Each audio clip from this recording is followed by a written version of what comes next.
कानी बहू। किशोरी लाल जी के बेटे राघव की शादी की बात जगह जगह चल रही थी, लेकिन किशोरी लाल जी को कोई लड़की पसंद ही नहीं आती थी। और उसकी एक ही वजह थी, किशोरी लाल जी का लालची होना।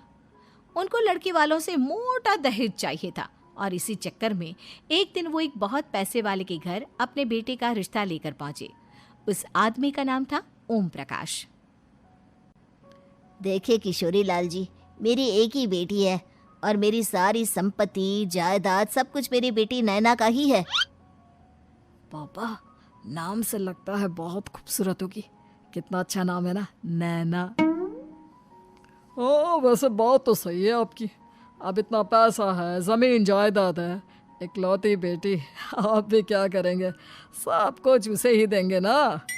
बिल्कुल ठीक पहचाना आपने। बस बेटी की शादी और सारी जायदाद उसके नाम। पापा, बिना देखे हाँ कर दीजिए ना। इतना अच्छा रिश्ता फिर कहाँ मिलेगा? माला माल हो जाएंगे हम। मैं अपनी बेटी को बुलाता हूँ। अरे नहीं नहीं नहीं नहीं, आपकी बेटी का नाम नैना है, सुनकर ही लगता है बहुत सुंदर होगी। रहने दीजिए अंकल, मैं तो आपकी बेटी के नाम से ही इतना खुश हो गया हूँ कि उसे बिना देखे शादी करने को तैयार हूँ। अब तो मैं उसका चेहरा सीधे शादी के बाद ही देखूंगा। और इस तरह राघव नैना का चेहरा नहीं देखता और उससे शादी कर लेता है।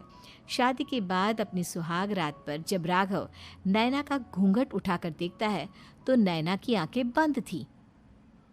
कितने खूबसूरत हो तुम नैना, जरा अपनी आंखें खोलकर मेरी तरफ देखो तो सही। नहीं, मुझे शर्म आती है।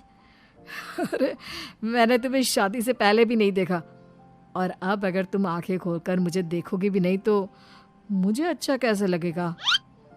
इससे पहले कि नैना अपनी आंखें खोलकर राघव की तरफ देखती, अचानक से लाइट चली गई और राघव नैना को पूरी तरह से देख भी नहीं पाया। अगली सुबह नैना राघव के लिए नाश्ता बनाकर लेकर आई। अरे ये क्या, आधा पराठा सेका हुआ है और आधा बिल्कुल कच्चा। ये तुमने क्या किया नैना? बहू, तुमने क्या आधा पराठा तवे से नीचे लटका कर रखा था, जो आधा सिका है और आधा कच्चा? मुझे जितना दिखेगा उतना ही तो सीखूंगी ना पापा जी। जहाँ जहाँ मुझे नजर आ रहा था वहाँ मैंने सीख लिया, जहाँ जहाँ नहीं दिखा वहाँ कच्चा रह गया होगा। इसका क्या मतलब है? ये कैसा मजाक कर रही है तुम? अरे बहू, तुमने इतना लंबा घूंघट क्यों लगाया हुआ है? देखो, हमारे घर में बहुओं को बेटी की तरह रखा जाता है, और फिर तुम तो इतना सारा माल लेकर आई हो। देखो, ये घूंघट डालकर रखने की कोई ज़रूरत नहीं है। हाँ नैना, पापा जी ठीक कह रहा है, तुम तो आराम से रहो, अपना ही घर समझो। नैना अचानक से अपना घूंघट उठा लेती है। अरे ये क्या पापा, नैना की तो एक आंख फूटी हुई है। नाम से नैना, लेकिन ये तो कानी बहू निकली। मेरे साथ धोखा हुआ है, धोखा। बिना दिखाए अपनी कानी लड़की मेरे संग ब्याह दी। मुझे कानी बीवी नहीं चाहिए। मुझे अभी ओम प्रकाश जी से बात करनी पड़ेगी। आखिर उन्होंने मेरे साथ ऐसा किया क्यों? अरे, आप लोगों ने ही तो पापा से कहा था कि आप लोग शादी से पहले मुझे देखना नहीं चाहते।